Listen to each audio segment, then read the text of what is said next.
Hello, I'm Juliette Mann. Welcome to Global Business Europe. Our top stories.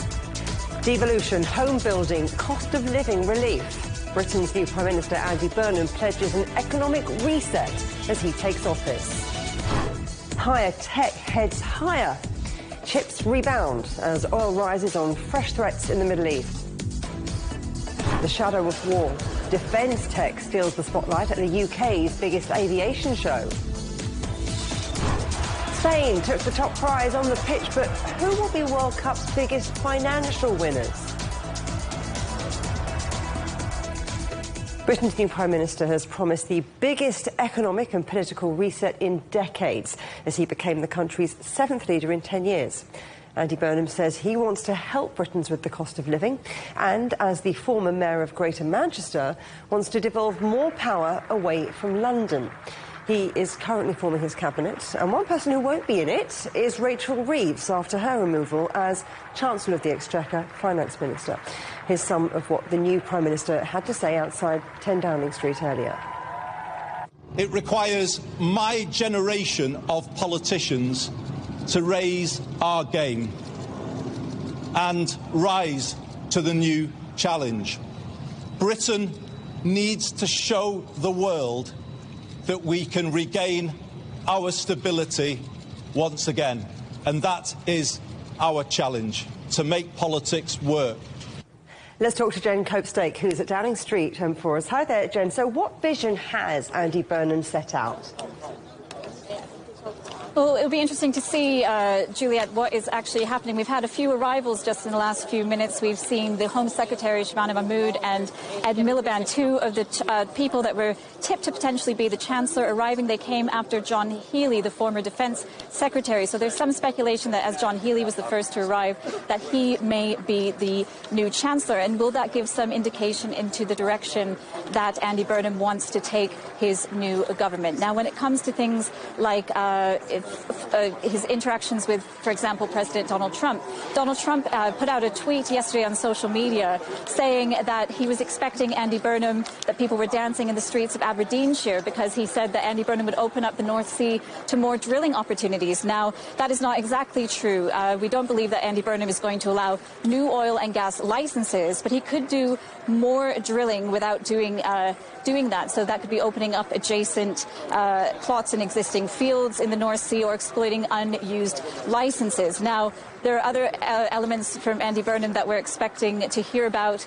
His plans is his openness to renationalisation of certain industries. That includes perhaps transportation. We've heard about Thames Water as well, that's something that he may be targeting when he comes in to number 10. Jen Copestake at Downing Street, thank you very much. I know if we get any big news on those cabinet appointments, we might come back to you. But let's bring in investment manager and commentator Justin Urquhart-Stewart. Always a pleasure to see you, Justin. Look, let's start with people, because heads of roles, no surprises there, but the choice of Chancellor, that's going to be crucial, isn't it? Well, it is, but you actually look at what the choice or what range we've got, and the answer is, well, no one with any experience. And that's going to be one of the problems, not just Chancellor, but also Foreign Secretary as well. So it's all very well having new people in there, but new people who haven't actually been through this and really understand the depth of what's going on. After all, the last Chancellor, I remember, was slight concern over her CV when it came to actually her financial experience as well. And a lot of this is going to be about creating the confidence of people saying, this is a team we can trust who know what they're doing. So what we're seeing at the moment, well, we don't know the names, but we look at the range of potential names, it's exactly filling with a great deal of confidence at the moment. Well, look, Burnham says he wants to bring back hope. I mean, what really distinguishes this Prime Minister, do you think, from the last one, other than the fact that he hasn't actually been elected? I have to say, it is rather strange. You come out with sometimes sort of exactly the same, not the same intentions, often the same meanings, but different words. Hope, or is it confidence? I'm trying to say that we're all going to be band together and come in and join a 10-year plan. But I seem to remember people like Boris Johnson and one or two other Prime Ministers said that they had 10-year plans and they lasted about 2 or 3 years. Not the plan, that was their own job.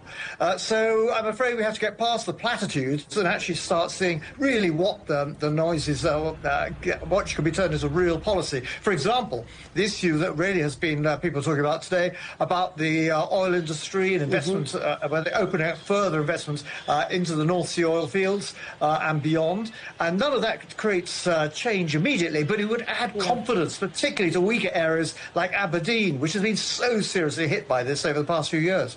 But look, you've mentioned this quick movement of prime ministers that the UK's had over the last decade. This announcement has barely moved the markets, barely registered with them. What does Burnham need to do to regain the trust of the city? What he's got to be able to do is actually come out with a plan which does not frighten the city, which is seen as being credible. Now, one of the first things he can do is actually point to some of the more positive elements. He actually just started off by saying we're a huge black hole and we're going to have to try and deal with that first, and we're going to put taxes up. So I'm afraid that was a bad way to start. What he could be saying is, look, actually we've got some strengths here. We're still the world's 6th largest economy. We're the world's 11th largest manufacturer, and we are very good, in fact the 3rd in the world, at actually setting up smaller businesses with some successful tech hubs. Now, those are all good positive stories without actually doing anything as yet, and puts that one word, well, his word, hope, maybe also confidence back in. Yeah. The next stage he has to do is then actually say, how are we going to fund all of this? Oh, big question. And the good news is, remember, 20% of our government debt is actually owned by the government. This rather perverse mechanism we've had through quantitative easing. So they do have some flexibility there, but they've got to do it in a way which makes sure the city trusts them. And at the moment, what you're seeing is you only have to look at the interest rates having to pay on our debt. They, I'm afraid, still showing at the moment the jury is out. You're going to have to prove. Yes, really, rules overhead can be really loud, but it is getting really quiet at the end of the day already. But Farnborough used to be a place where Airbus and Boeing battled it out for $1 billion deals. But this year we do see that the spotlight is shifting a little bit from passenger planes to autonomous weapons and drones especially. Okay, that's a plane overhead. So this year we are not expecting really big deals because the demand is not the problem anymore, and both Airbus and Boeing, they do have cumulative backlogs already. So production is the problem, especially because of the global supply chain disruptions, mainly driven by the conflicts in Europe and the Middle East. So Airbus is still trying to boost its production, especially its A320 family production from its Chinese factory. I just spoke to the CEO of Airbus China. He said he would like to work with UB Tech. So they would like to use some humanoid robots on the assembly line, and if it works, it would like to apply that to some other factories in Europe. And Boeing this time is also not attending this event with the primary goal of securing big deals, really. And what they are trying to do is to stabilize the production. Juliet. Yeah. You're right, the vibe has changed so much over the years. But you talked about defence being really in the spotlight, drone technology too. Tell me more. Yeah, exactly. So we do see the change this year. And let me give you this number. Around half of the events, record 1,600 exhibitors are defence-related, up from about 40% from the previous editions. So you do see the change. Why? Of course, the reason is obvious. It's the ongoing conflicts in Europe and the Middle East. And Europe and NATO countries are boosting their military spending, and Europe is also pushing to rebuild its defence manufacturing. So those are the major reasons. And this year, we do see the comparison and the competition between traditional defence giants and some startups. So Lockheed Martin announced a lower cost of Patriot interceptor today, and the European manufacturer MBDA, just to my left-hand side, today announced an interceptor that can shoot down large numbers of munitions, especially drones. And on drill and archer aviation, some startup from America unveiled Defender, a new autonomous military aircraft that can take off and land vertically without a pilot. So we do see more and more the convergence between commercial aircraft and also autonomous warfare this time. So the unrest in the Middle East and Europe really changes the landscape of this year's event. Back to you, Juliet. Li Shuanhua at the Farnborough Air Show. Thank you very much. This is Global Business Europe. Still ahead. 4 days and $3 billion. China's AI conference closes in Shanghai with a slew of record-breaking deals.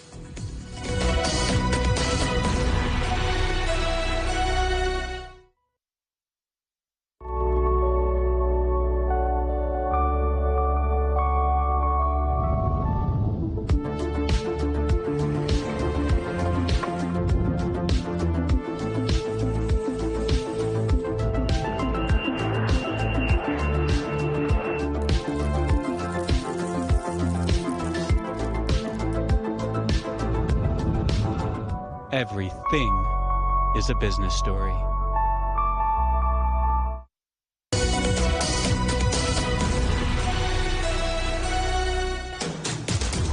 Welcome back to Global Business Europe with me, Juliette Mann. The headlines.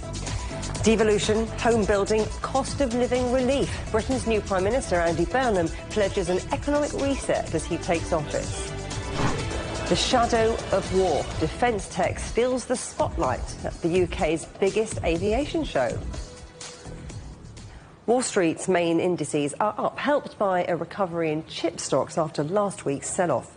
Our correspondent Mitch McGann is in New York. Great to see you, Mitch.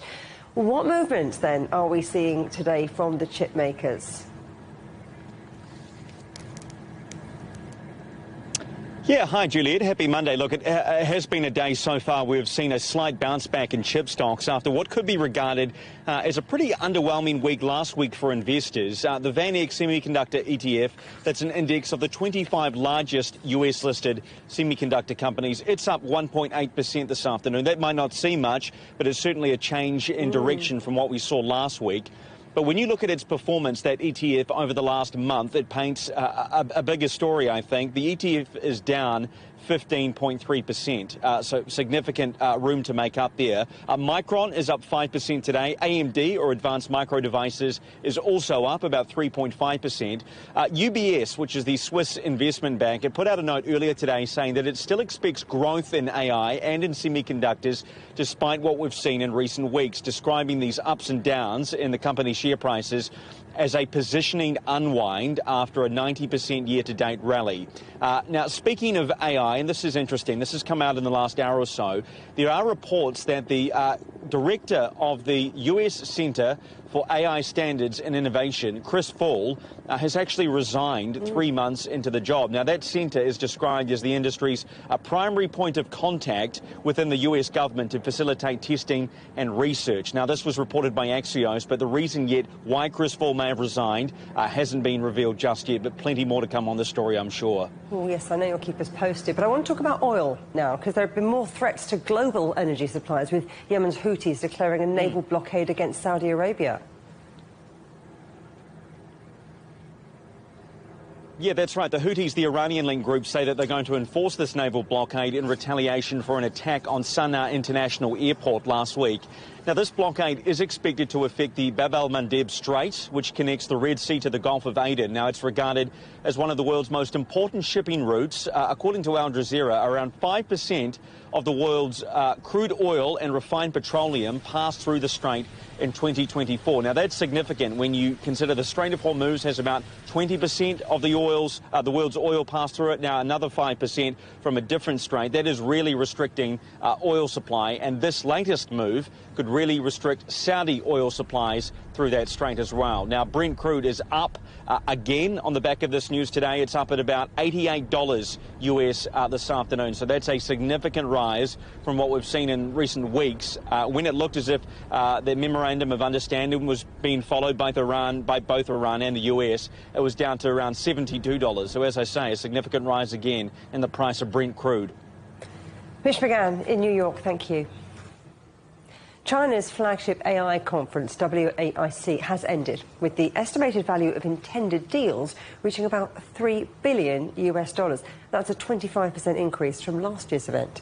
More than 350 products made their debut.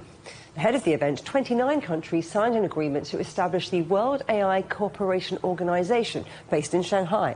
China also announced new initiatives to support AI development and governance. Sri Simawala is an Under-Secretary General at the United Nations. It is important to understand that in this era in which we live in, the issue is not who is leading. is how do we create mechanisms so that we bring everybody together so that we can be able to do, to make access to AI technology possible, so that we can be able to do capacity building to make sure that it is broadened, so that we can be able to democratize AI through international governance. Yes, we do know that globally, China and the United States are leading. But I think out of this process, it is quite clear that for AI to work for the greater good, all of us must be involved. President Xi says AI should not be a solo performance by a single country, but a symphony of international cooperation. How close is China to being the conductor of that orchestra? Well, I mean, I think in many ways China is a conductor of that orchestra. Many AI models that are affordable are coming out of China, which is good. The issue of AI efficiency was an issue that was being lost, especially in the race for more compute power. We can do much more with less, and China has led the way. I think the issue of open source, the open models, China is really pioneering that. And therefore, I have to congratulate the government of China for doing that. But I think it's important as we move forward that we need to be in concert with what is happening at the United Nations, what is happening at the regional levels, whether it is at the African Union, whether it is at the European Union, whether it is in the Americas, because collectively we can actually do much more than if we do it on our own. Now, some Western companies, including Siemens and Airbnb, are switching to Chinese models. How much of that shift is about innovation, and how much is it about the risks of relying too heavily on US technology when there are export controls to contend with? I think actually the big driver is cost. I think the big driver is cost, and everybody is realizing that if we pursue AI in a way that is not cost efficient, then we are on a wrong trajectory. And of course, research is showing that models that are coming out of China are cost effective because of computational efficiency in the deployment of algorithms, in the utilization of data, in the way in which we compute, and in the way in which applications are being deployed. And I think this is the right move. I think it needs to be commended, but I'm absolutely encouraged by the formation of an organization that is going to extend those advantages to the rest of the world. Yeah. I know that WICO, the organization that came out of this conference, has already 29 founding members. The big success is when all 193 countries actually participate and cooperate with this very important organization. China's pharmaceutical industry has transformed from a low-cost manufacturing base into a global powerhouse for medical innovation. Now, Chinese companies are on the hunt for new opportunities abroad. Our correspondent Ken Brown looks at why Northern Ireland stands to benefit. Sanyo Bio has gone from zero to multi-trillion in 10 years. At its brand new 10,000 square metre facility on the Huangpu River in Shanghai, it's become a global biopharmaceutical leader thanks to its AI-powered super trillion molecule library. That's a massive collection of molecular-level antibodies, nanobodies, peptides and more. The stuff you need to trial new medicines and cell or gene therapies that could help cure rare diseases, tackle tumours, alleviate heart conditions and even address anti-aging. We are a high-tech biopharmaceutical company with a mission of making innovative biologic R&D easier for clients worldwide. Only founded in 2015, it already works with over 2,000 pharmacy and biotech firms globally, making more than 1,200 drug research and development projects possible.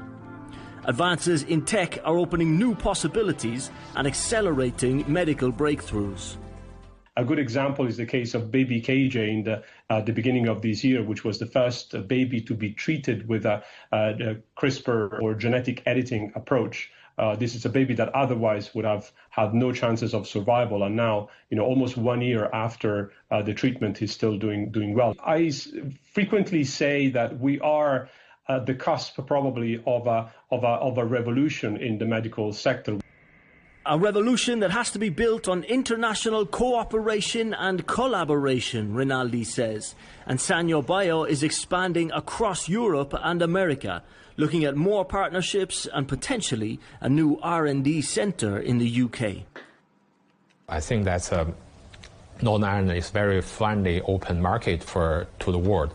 And also, after the Brexit, Northern Ireland has very special market positions, so it can get access to both GB and EU market with tariff-free. Belfast and Northern Ireland has a powerful industrial legacy. The Titanic was built right here on these docks. Now it's trying to attract Chinese investment for a new era. The world's second largest pharmaceutical market is responsible for around 30% of new drug development. And companies like Sanyo are at the forefront of a medical tech race to help save lives. Ken Brown, CGTN, Belfast. Spain are the Men's Football World Cup champions. Spanish fans around the world have been celebrating after Ferran Torres scored in extra time to beat Argentina 1-0. It's Spain's second World Cup win, and the players are parading the trophy in Madrid with millions there. So, Spain the winners on the pitch, but who has won when it comes to the economic impact? Our correspondent Siobhan McCall has the details. Siobhan. Thanks, Juliet. Yes, World Football governing body FIFA is the clear financial winner. It's set to announce a record $15 billion in revenue, smashing pre-tournament estimates of $11 billion. Hospitality and ticketing make up a significant part of this. FIFA is also forecasting that the tournament will add more than $40 billion to global GDP, with spending on tickets, merchandise, flights and advertising all contributing. Now, host cities in the United States have seen a boost that has surprised economists. Credit and debit card spending was up more than 6% last month year on year, with cities like Kansas and Boston enjoying a significant boost. Spain have the biggest prize in football, and they'll also receive a record payout. The prize money for the champions is more than $50 million. Now, in football terms, that's not a huge amount, but it's likely the Football Federation will put it towards things like grassroots development. Some analysts say China was one of the winners off the pitch. Lenovo and Hisense played key roles in the tournament's innovation, showcasing Chinese tech to a global audience. And the Chinese city of Yiwu supplied an estimated 70% of the world's World Cup merchandise. And who hasn't fared so well? Well, the World Cup didn't give Mexico the economic lift that officials had been hoping for, with GDP up just 0.1%. We don't yet have the data for the United States and Canada. It's also been the most expensive World Cup ever in terms of tickets. Analysts are warning that full stadiums, despite the higher cost, could mean pricing many ordinary fans out of the game. I spoke to Lee Wellings, sports writer and author, about the economic impact of the tournament. So FIFA are huge winners from this World Cup. Don't forget as well the controversial hydration breaks. Not controversial in the health and safety reason, which was very sound. But what happened? Well, of course, the games were split into quarters, whatever the temperature was, whatever the conditions was. And that meant you had that opportunity for advertisers to come in and buy those slots. Television networks clearly loving that. What will happen going forward? Because FIFA and those involved in the business of football won't want to give that up lightly, that chance to actually make more money. There were fears that high ticket prices would dampen fan demand, but that didn't seem to happen. There were pretty much full stadiums every match. How do you assess that? This is what happens with any World Cup. There's always fears about such things as ticket prices, and there's no doubt that those ticket prices were really pushing fans. But it's the biggest tournament in football, and of course one of the biggest tournaments that we see every 4 years. in any sport. And that means that there is such a demand to just be there and to see it. And people will use money that they don't have. People will find a way. People will pay money for a ticket that they perhaps shouldn't be paying because the ticket is not worth anywhere near that. FIFA know that. So does everyone involved in the business of football. And it means that the fears that there would be empty seats, well, I was never really sure that was a thing, because actually when it comes down to it, people simply want to watch these big games, whatever the price. It seems the boost to host countries is set to be limited. Does that make hosting the tournament less desirable? I don't know if it will be less desirable for any future hosts, because it's not just about generating money. There's a sort of soft power involved here, and not just for nations where you could question human rights, or nations that people would wonder, well, why is that nation bidding for the tournament? If you look at the next hosts, Spain, Morocco and Portugal, there is a kudos that comes with it. There is something about the effect on an economy of actually staging a World Cup, the tourism. If the infrastructure is there, which it was in the United States and Canada and Mexico, well, then that limits the amount of money that needs to be spent on the tournament and actually can, generate a decent amount of income. Really, though, the income that hosts make doesn't compare to how it benefits FIFA and the over 200 national associations in football around the world. What about the country that is world champion, Spain? Will it see an economic boost? Well, if you think about what's happening in Spain and those scenes of delirium with tens of thousands of fans in different cities, this is all good for the economy. There's a genuine feel-good factor. So actually, Spain have benefited very obviously with the money that they get from prize money, effectively, from winning the World Cup, but also with how it looks and how it feels and the money that's being generated throughout Spain. Just 4 years now to that 2030 tournament in Spain. In the meantime, they'll enjoy being world champions. Back to you, Julia. Thanks, Siobhan. The top story again.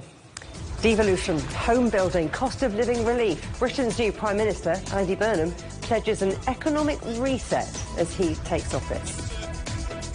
And that is it for Global Business Europe. Thanks for watching. Coming up next on CGTN, it's Africa Live. We'll see you again tomorrow, same time, same place. From all the team here in London, goodbye.